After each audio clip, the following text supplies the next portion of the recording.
Hello, this is Chef John from foodwishes.com with Turkish turkey chili pasta. That's right, we're doing a spin on the viral TikTok Turkish pasta. And instead of the beef, we're going to do a beautiful turkey chili, which isn't just delicious, it's also very appropriate, since turkey gets its name from Turkey. And later on in the video, I'll tell you which one came first. But for now, let's go ahead and get started by adding 1 pound of ground turkey to a skillet set over high heat, in which we've drizzled a few tablespoons of olive oil. And what we'll do is cook that while breaking it up with a spatula until we have it broken up into smaller pieces. But much more importantly, until those broken up pieces of turkey start to take on some nice brown color. And if you've seen the original video, which this is based on, the ground beef is pretty much cooked until it's crispy, which is not something we really want to do with the leaner turkey, which isn't a problem, since as I mentioned, we're going to turn this into a chili. But browned meat does taste better than unbrowned meat, so we definitely want to get at least this much color before we move on to the next step. And once our crumbled turkey is looking a little something like this, we will stop and add a diced onion, and we'll reduce our heat down a little bit to medium-high, at which point we'll transfer in almost all the rest of the ingredients, including some salt, a fairly massive amount of butter, some paprika, some chili powder, of course, some freshly ground black pepper, some ground cumin, some dried oregano, some garlic powder, plus a whole bunch of onion powder.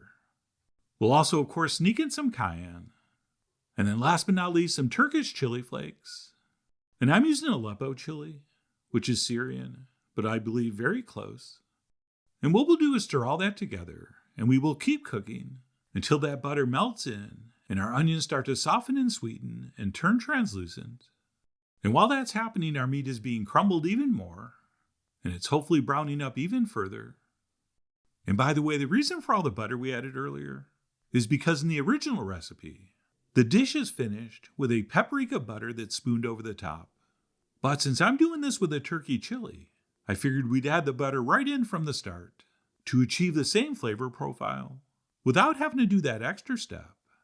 But anyway, once we're thrilled with how everything's looking, we will turn this into a chili by adding some tomato paste, as well as about a cup of tomato sauce, or tomato puree, or crushed tomatoes, or pretty much any tomato product.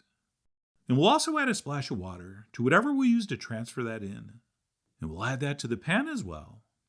And then what we'll do is give all this a nice stir, and we'll reduce our heat to medium-low, or maybe somewhere between medium-low and medium. And we will simmer this stirring occasionally for probably about 20 minutes or so, or until our onions are nice and soft and sweet, and everything's looking and tasting exactly how we want, which of course we don't guess at. We actually taste and adjust. And if you need to toss in some more salt, go ahead. Right, that is just you cooking. Oh, and speaking of adjustments, if we think our chili is reducing too much and maybe getting a little too thick, we can always stir in a splash of water and then simply continue cooking until we're happy with it. So to summarize, the final seasoning, as well as how thick or saucy this ends up being, is completely up to you. I mean, you are after all the Boxcar Willie of how to do this very simple turkey chili. And that's it, we'll simply turn that down to low if we're going to serve it soon. Or we can actually turn it off and heat it up later.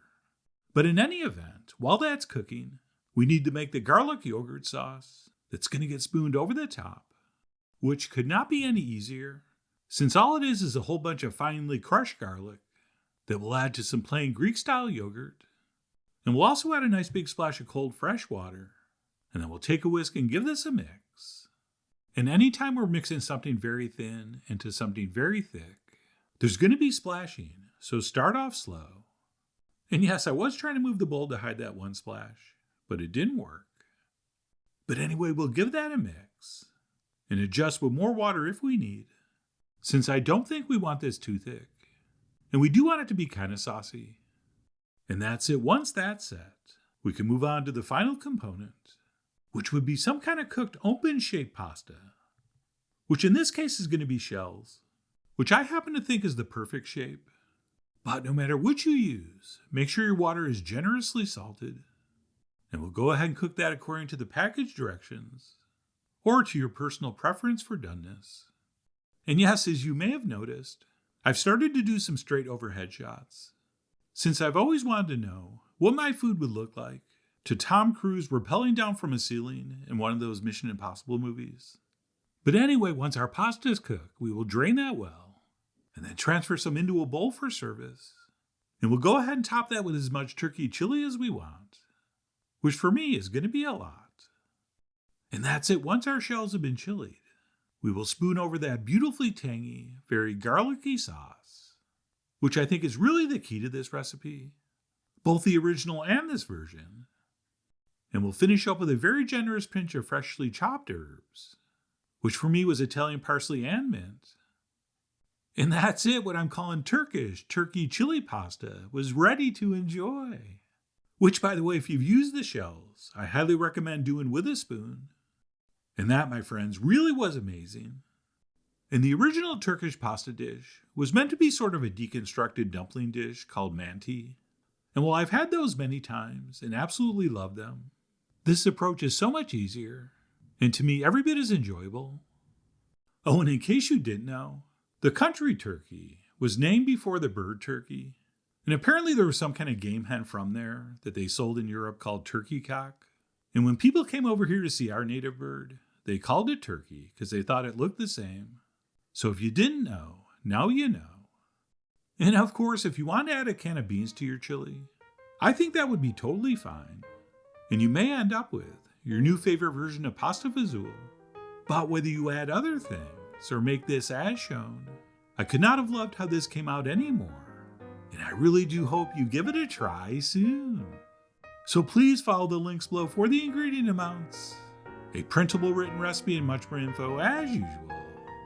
And as always, enjoy.